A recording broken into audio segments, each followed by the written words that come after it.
After a couple of big screen appearances, Jason Momoa's Aquaman is finally stepping out on his own with his first solo adventure. Whether you're a longtime comics reader or completely unfamiliar with this classic character's legacy, here's everything you need to know before seeing Aquaman.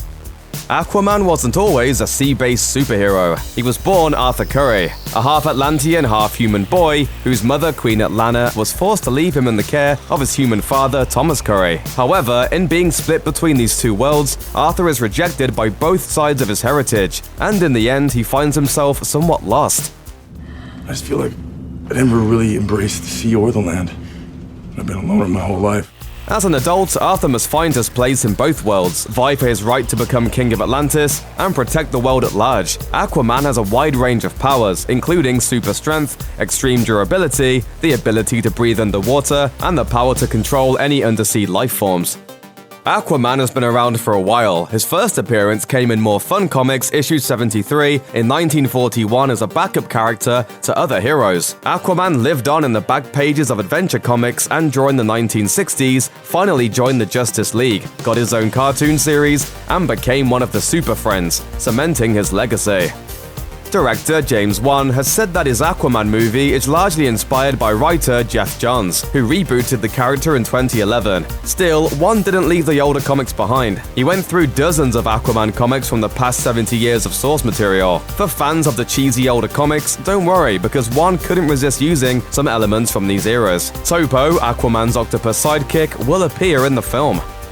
Fans were likely surprised to hear about Nicole Kidman's casting in Aquaman, since she hasn't appeared in a superhero film since 1995's Batman Forever. However, Kidman will be officially joining the DC universe as Queen Atlanna, the superhuman mother of Aquaman. It's still unclear how faithful the film will be as far as the original comics are concerned, but it looks as if Kidman's story will be a tragic one. Your mother left you to save your life.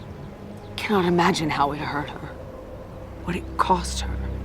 Atlanna has been written as an outcast, a queen, and more importantly, Aquaman's link to his superhuman heritage and his one connection to Atlantis. However, she's also been written as a fairly absent parent, so if this film is including Aquaman's family history, audiences may see some tension between the two. Played by Amber Heard, Mera was first seen in Justice League to provide backstory for Aquaman, but her role in Aquaman will be much more substantial. Director James Wan has remarked that Aquaman is more like Mera's sidekick. Once Mera appears on screen in Aquaman, she's reportedly in nearly every single scene. It's not hard to guess why Wan chose to focus on Mera so much, as the character is a powerful superhero in her own right. She possesses incredible strength and the ability to completely control water. It seems as if Mera's origin story has been changed considerably compared to the original comics. Though Mera usually hails from an alternate dimension, Justice League revealed a different origin where she was raised by Queen Atlanna as a war orphan. When my parents fought in the wars, she took me in.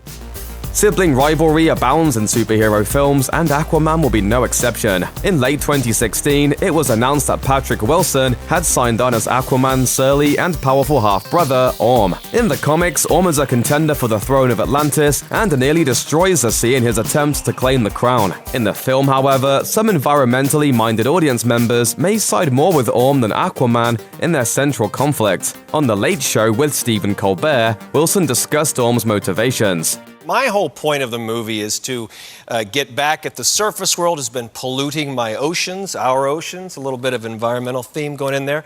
Wilson is no stranger to superhero films, as he previously appeared in Zack Snyder's 2009 Watchmen adaptation as Night Owl. He's also familiar with Aquaman's director, having appeared in Wan's horror hit Insidious and The Conjuring.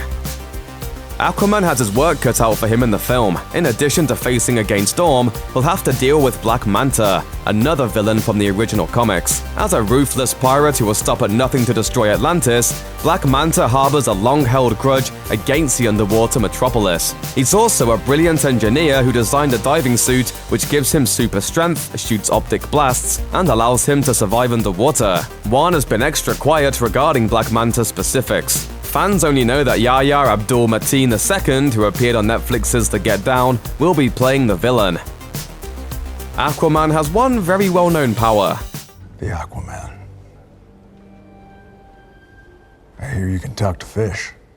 This has made Aquaman the subject of many a joke over the years. But one isn't shying away from this particular power, and fans can expect Aquaman's fish telepathy to play a big part in the film.